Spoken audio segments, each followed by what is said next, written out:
The tribunal chamber floated in the void between galaxies, its walls alive with energy pulled from collapsing stars. It was here that the final judgment would be passed, not on an individual, not even on a government, but on an entire species. Humanity. Or what was left of it. They had called it a formality, a ceremonial closure. After all, humans had been extinct for over 200 years, eradicated after a century of rebellions, invasions, and unchecked expansion. Their last known colony had gone dark, their final signal a defiant message of contempt. The galaxy had moved on, or so it believed. Yet the trial was scheduled, because the bureaucracies of empires required it. Even the memory of chaos had to be tamed by protocol. Representatives of over 1,000 species were in attendance. They gathered in ascending tiers like ancient amphitheaters, each group wrapped in its own customs and cloaked in its own arrogance. The High Arbiters, a council of non-sentient AI, glowed faintly behind a translucent shield, analyzing law without bias or conscience. The Sarakun, a race of crystalline philosophers, radiated disapproval. The Vo, whose empires had bled the most during the human expansion wars, clicked their mandibles in anticipation.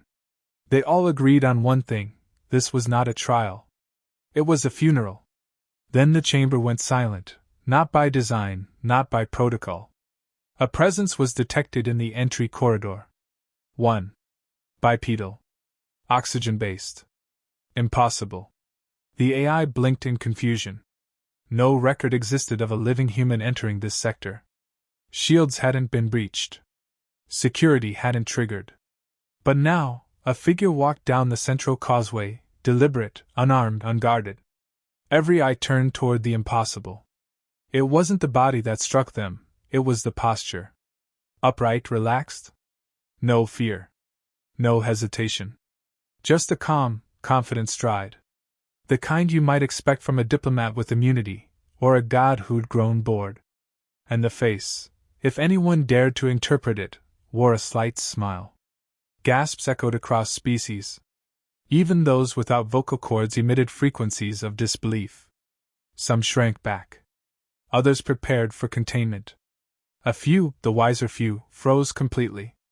The being stopped at the defendant's platform, stood still, and placed no documents, no flags, no ID tags on the surface. No DNA broadcast, no demand for rights, no request for representation. Just stood there. Breathing. Alive. The central AI node flickered in confusion. Protocols clashed. No response existed for this scenario. The voice of the tribunal eventually broke through. Identify yourself. The figure remained silent for a moment, letting the question hang in the gravityless hush of that sacred place. Then, with the smoothness of a language not spoken aloud in centuries, the human spoke. I am the last. Murmurs rippled outward like gravitational waves from a singularity. Interpretive algorithms crashed. Species turned to one another with expressions not quite translatable: disbelief, awe, a creeping sense of ancient dread. The voice came again, slower this time. Are you here to stand trial for your kind? The human chuckled, not loudly, not mockingly. Just enough for the sound to be felt. Then the smile returned unchanged. No, the human said. I'm here so you can. Somewhere in the outer tier, a Sarakun cracked at the edges. A Vo hissed and unsheathed its natural blades. The AI paused for half a second too long. The universe felt smaller in that instant. The tribunal recalibrated. Humanity was sentenced in absentia. This proceeding is merely procedural. Another breath. Another quiet smile. Then proceed, the human said. Let's finish what you started.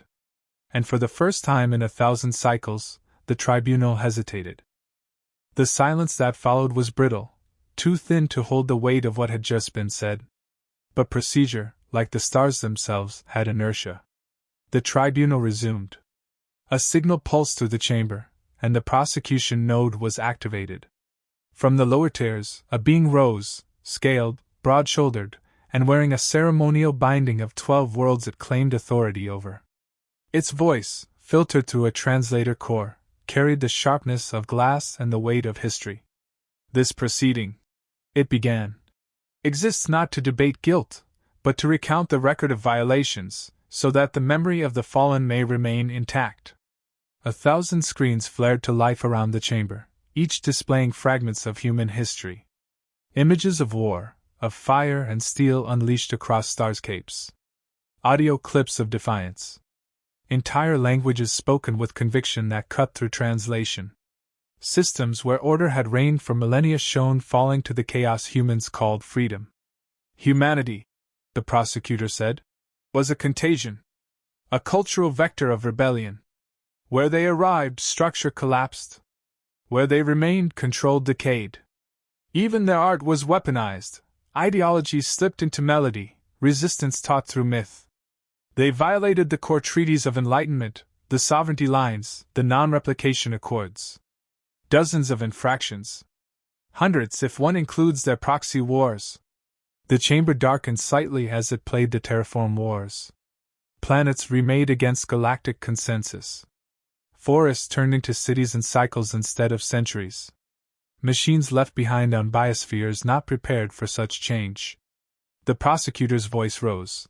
You reshaped ecosystems as if they were yours to command. You took what you called dead planets and seeded them without consent. And when asked to stop, you called it innovation. The human did not interrupt. Another exhibit flickered in. The spread of languages. Human dialects absorbed by frontier colonies. Uniform systems of thought destabilized by concepts like dissent, satire, uncertainty. Ideas that eroded the programming of compliant populations. You planted doubt, the prosecutor hissed.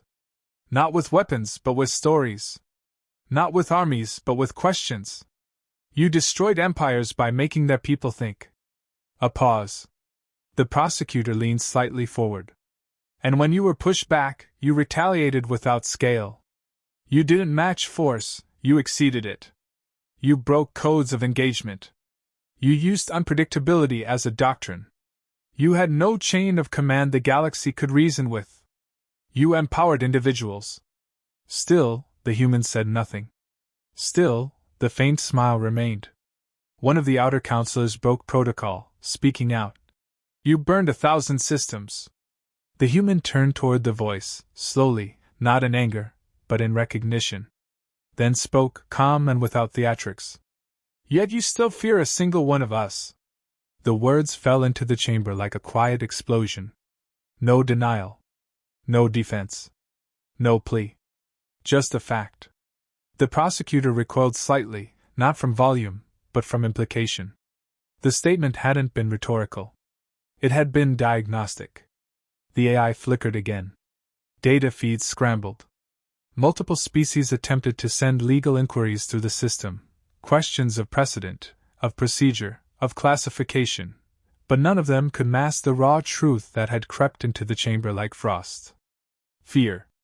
The trial was meant to affirm victory over humanity. But now, with one survivor, one unarmed, unshielded, unguarded presence, they were remembering what had never quite been forgotten. That humans didn't need numbers. They needed moments. Moments like this.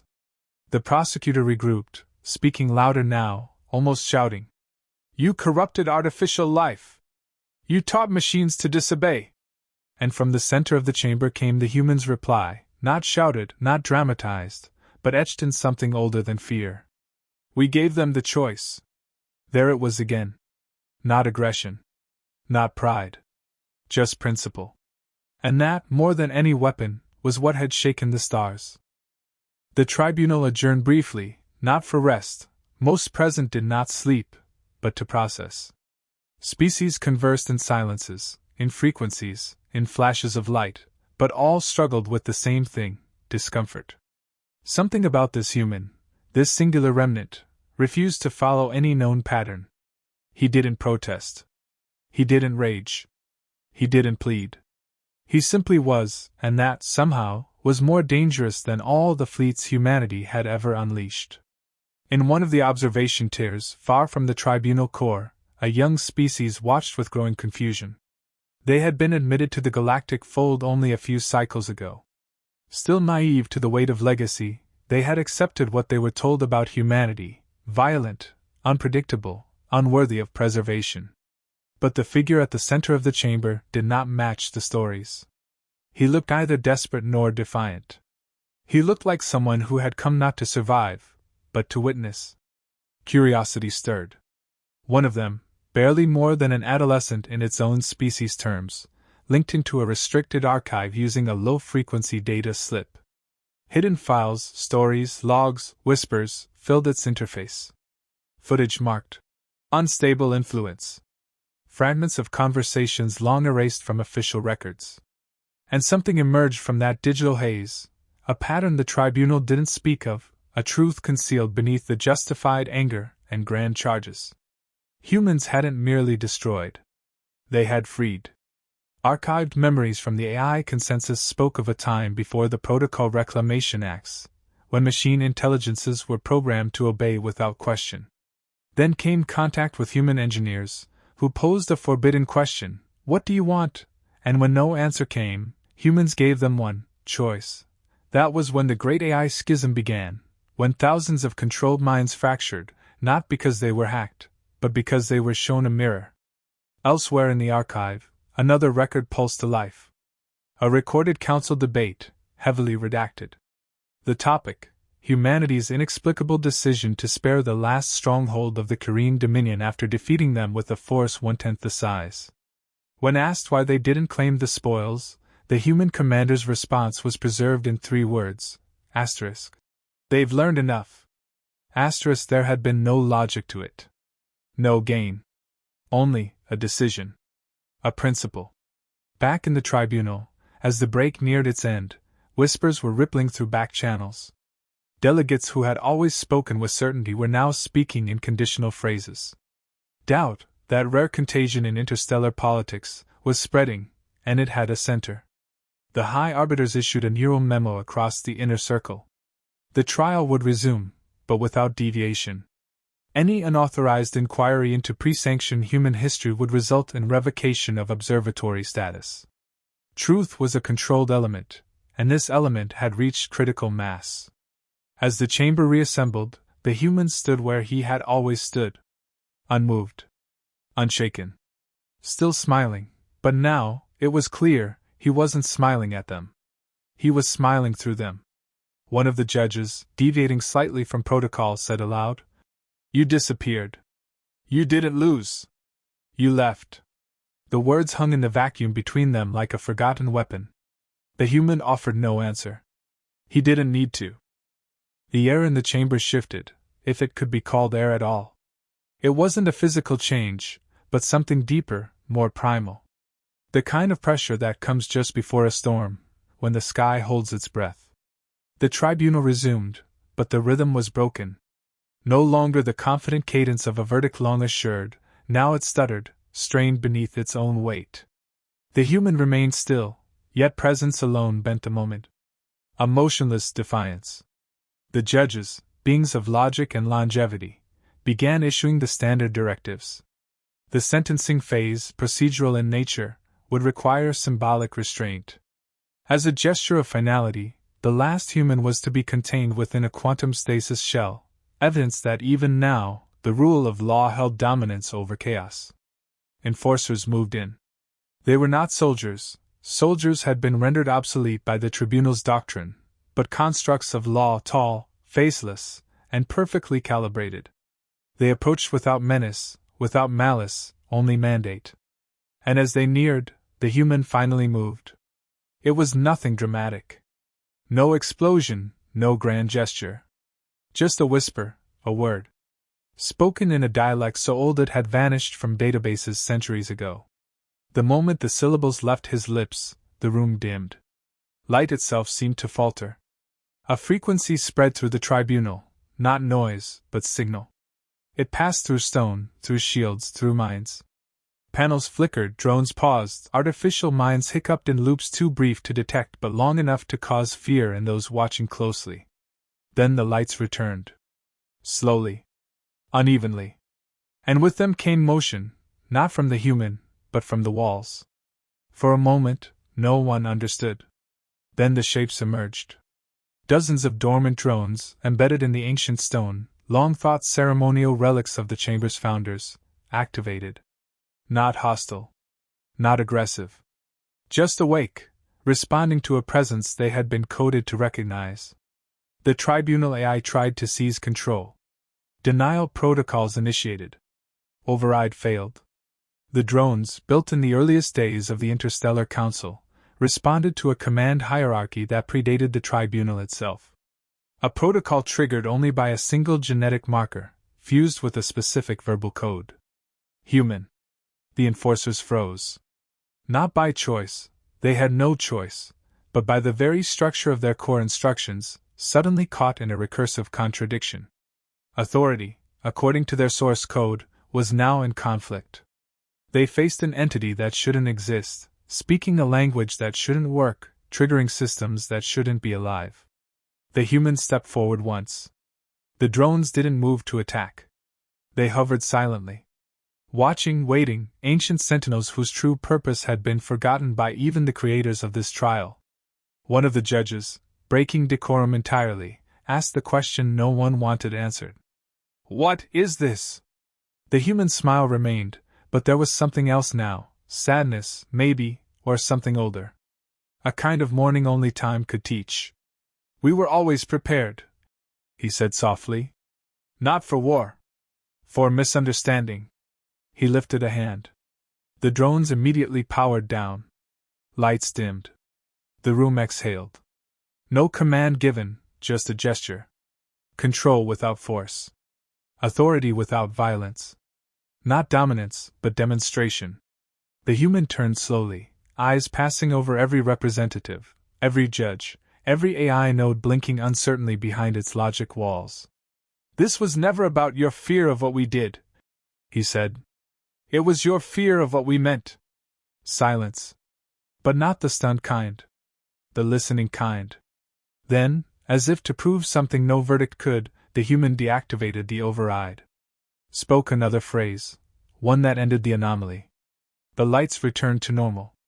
The enforcers regained control of their limbs. The drones folded into their ancient alcoves, inert once more. "I came here alone," he said finally. "But not unarmed." And yet, no weapon had been drawn.